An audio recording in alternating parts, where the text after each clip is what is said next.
Anthony Raj brother, and he shared the gospel to Prasad Babu. எல்லாரையும் அன்பு செய்யணும்னு சொன்னேன்.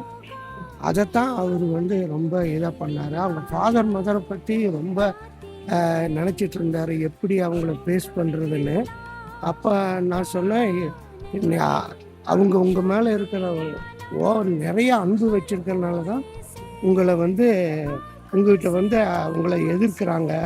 நீங்கள் அதை இப்போ என்ன பண்ணால் அதுக்காக நாம் எதிர்க்கக்கூடாது. நாம் இன்னும் அதிகமாக கிறிஸ்துவின் அன்பில் நிறைஞ்சவங்களா இன்னும் அதிகமாக நீங்கள் அன்பு செய்யுங்கன்னு சொன்னேன். இந்த அன்பு தான் இன்றைக்கி அவரை இந்த அளவுக்கு உயர்த்தி இருக்கு. ஆண்டவர் அன்பை பற்றி சொல்லி அந்த அன்பில் நிறைஞ்சதுனால தான் அவர் இன்றைக்கி இத்தனை ஆத்துமாக்களுக்கு ஆண்டவருடைய அன்பை வெளிப்படுத்தி இருக்கிறார்.